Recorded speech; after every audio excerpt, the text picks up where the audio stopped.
All right, I'm back, Sabbath, and I want to talk again about projectors. I'm a projector. If you didn't realize it, I'm a projector. I'm a splenic projector, which means that my inner authority is the splenic center.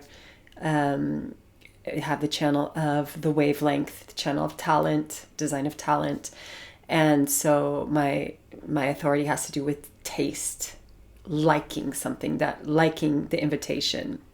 And I experience it more through my inner vision. So that's how I experience my inner authority, is more from that inner vision of what I can see inside that tastes right for me or doesn't taste right for me.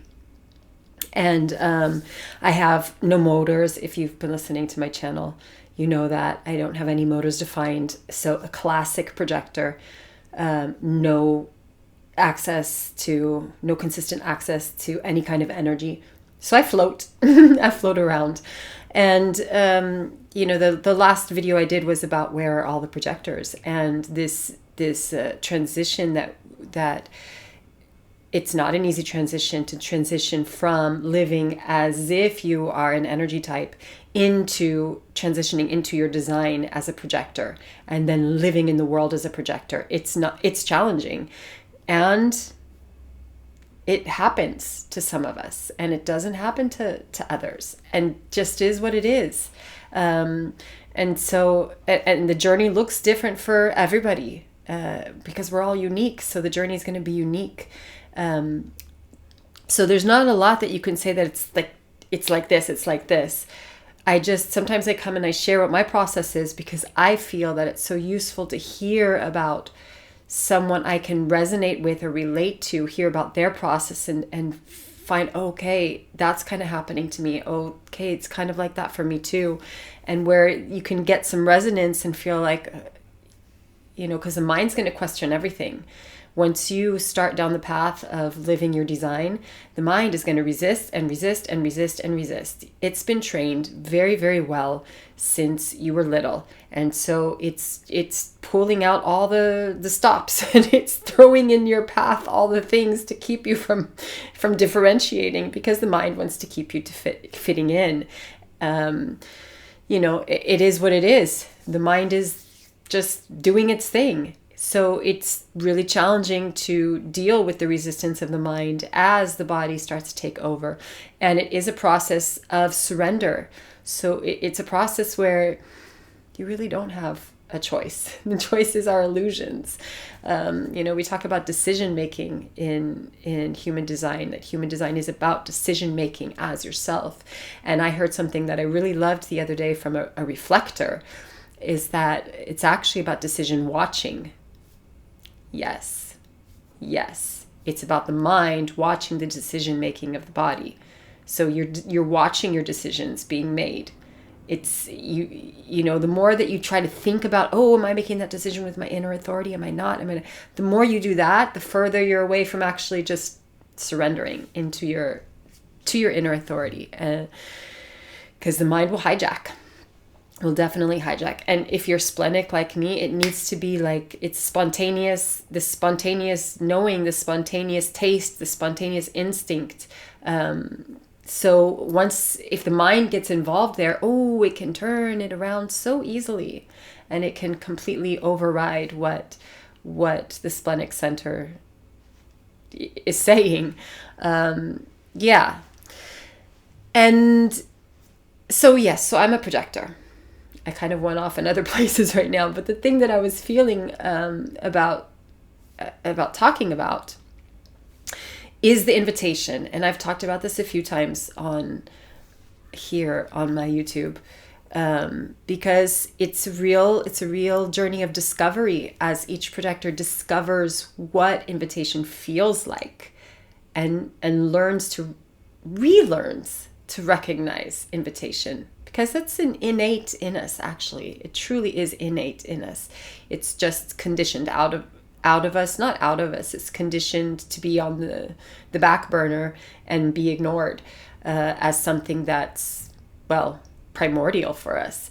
So, we relearn the feeling of the invitation, the sense of the invitation, and the invitation comes with recognition. So, here's another place where the mind, as a projector, your mind can get really too involved in the question around invitation. And is what it is, it's going to get involved. And so just recognizing that that your mind is going to want to analyze invitations. It's going to analyze different things because it's there to measure. So,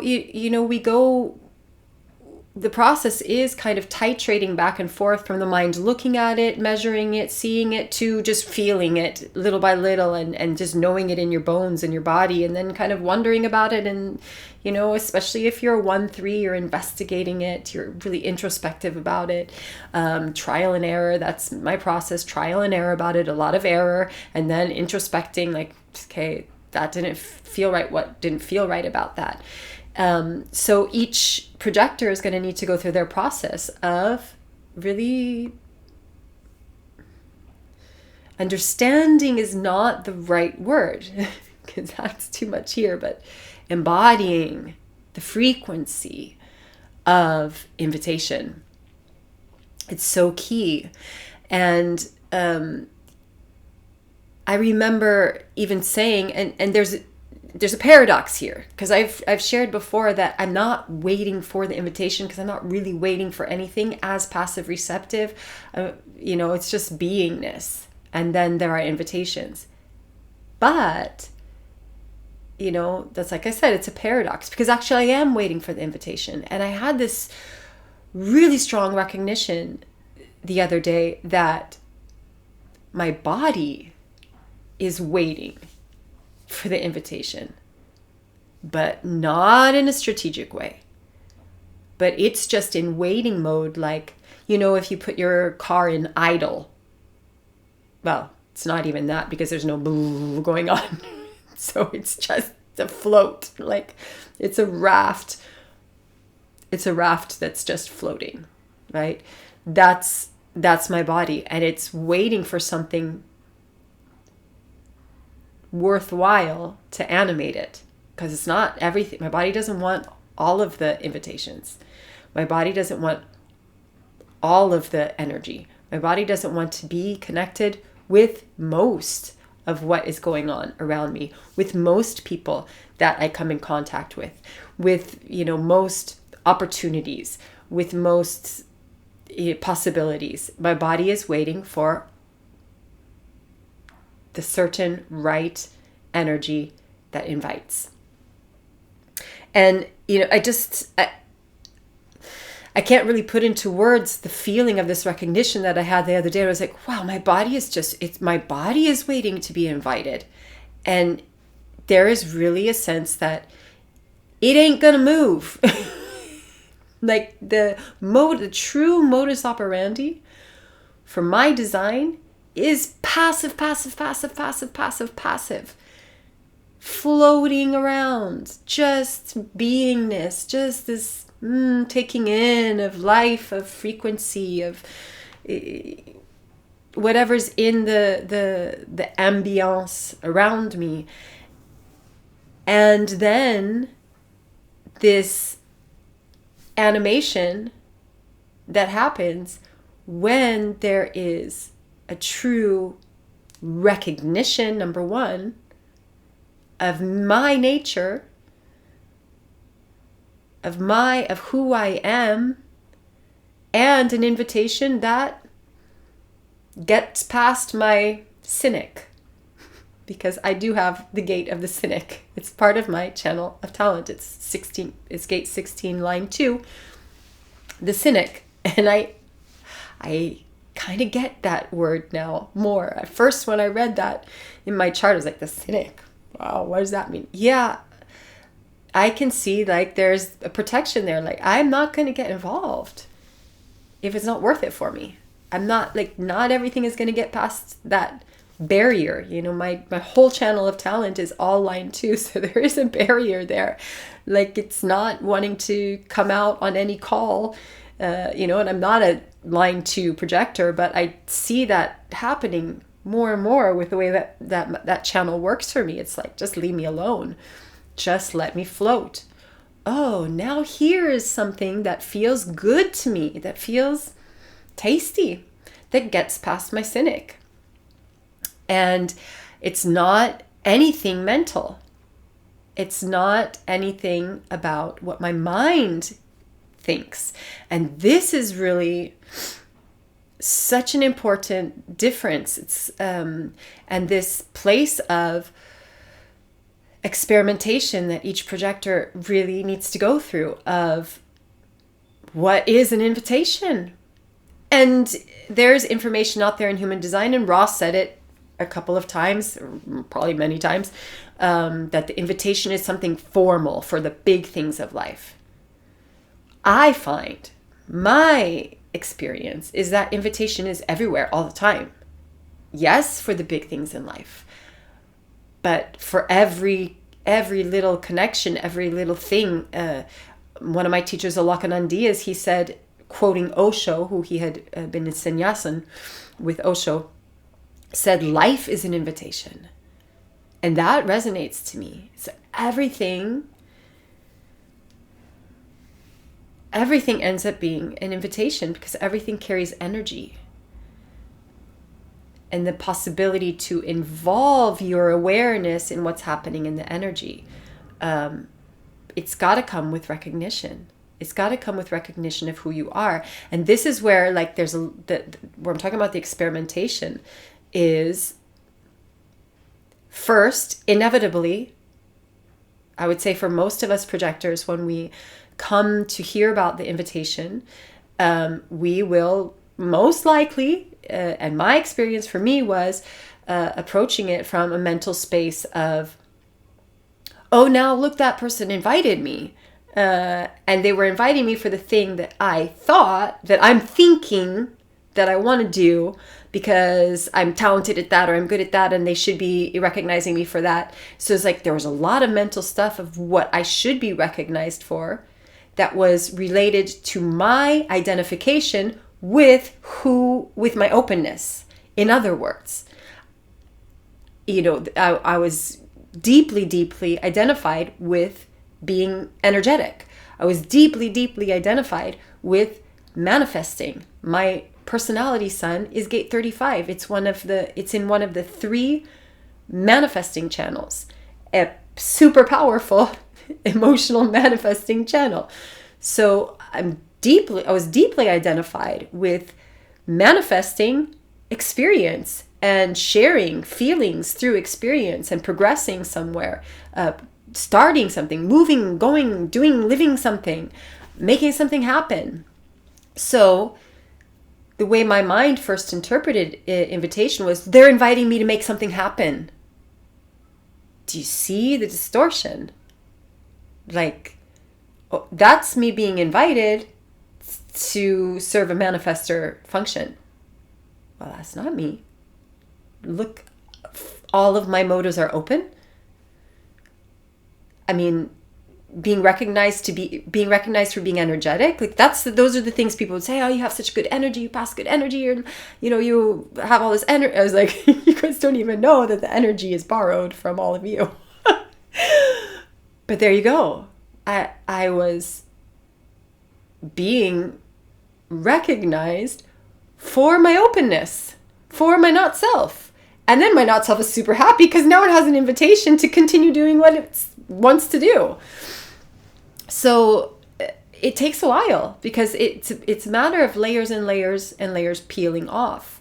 You don't peel them off. They get peeled off with time, with experimentation, with just living it, with little by little surrendering to the process of little by little the personality surrendering to the design, your personality surrendering to your body, your mind getting space, and little by little not being the thing that moves you. And that takes time. It takes time. And so the relationship that a projector has with the invitation is something that initially might look one way, and bit by bit, with time, it starts to move more into the body. You start to feel the invitation in your body. And then Like I saw the other day, I was like, wow, my body is waiting for its invitation. It's not my mind that's waiting for an invitation, because my mind doesn't wait. My mind is just looking for anything it can use as an excuse, as a recognition invitation, so that it can push me into the energetic way of living, where my awareness is not number one, where my awareness gets clouded, where my seeing is skewed, where I don't have much access to my cognition because I'm overstimulated. And so invitation is so key, because actually the invitation is something that holds all the conditions for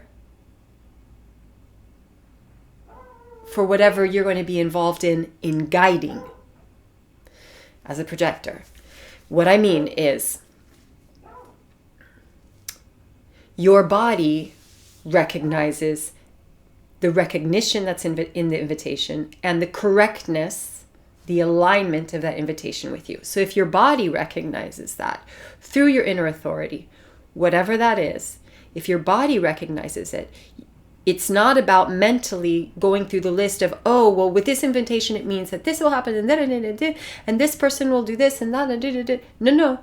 The invitation is like an energetic package that comes to you and holds everything in it that's going to hold you. If the invitation is correct for you, you rely on the invitation. And this is something, I'm actually going to read this to you. This is something that my mentor said to me that was like, it really was, she said it at the right time, because it struck me with the experiences I was starting to have with my experimentation around invitation. She said to me, the invitation is so important. The invitation makes or breaks. When it comes to people, it's very important, because we, projectors, we get lost in people. Yes, we do. So we rely not on the person, we rely on the invitation, and whether there's resonance in the invitation that really can hold us while we lose ourselves in the person. This is so key. So you recognize something in the person, yes, but you recognize something in the energy of the invitation that is for you and your specific type of awareness, or it's not. And you don't recognize it with your mind. Your body recognizes it. Your channels recognize it. Your inner authority recognizes it, or not. And if it recognizes resonance with the invitation, that's what's going to hold you. That's what's going to bring all that you need. And it's what protects you. And it's why, like, if we as projectors are initiating, it's becoming more and more obvious to me when I am trying to do something, when my mind wants to push me to do something, to make something happen that seems like it even looks like stuff that I do that has been invited correctly. It can even look like that. So my mind starts like, oh, well, let's do that thing. Well, let's get that class started, or something like that. In me, in my design, there is nothing that can sustain that. So if I am initiating something on my own, there is nothing within that initiation that can hold and sustain the connection that I'm trying to create with someone else. There's nothing that can protect me. There's nothing that can give me the willpower to see it through. There's nothing that can give me the energy to sustain the connection with it. It's not there, because there was no invitation. The invitation is what holds that. The invitation holds the sustainability of the connection that you're getting involved with, where you can be relaxed into who you are. And in being relaxed into who you truly are, you are there in alignment with yourself. And in that way, you have access to your cognition, which is so important, because this is where we are getting our awareness from.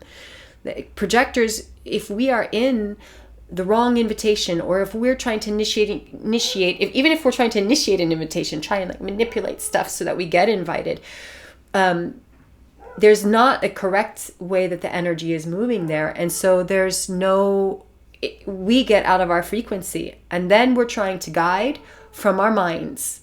And when I say our minds, I know that there are mental projectors who are using their mental channels to guide. I'm not talking about that. I'm talking about from the not self mind, from the monkey mind. Then we're trying to guide from a place where we're trying to, think about, what's wrong with that person. What do they need to fix? Where can they go? What are they doing wrong? Whatever.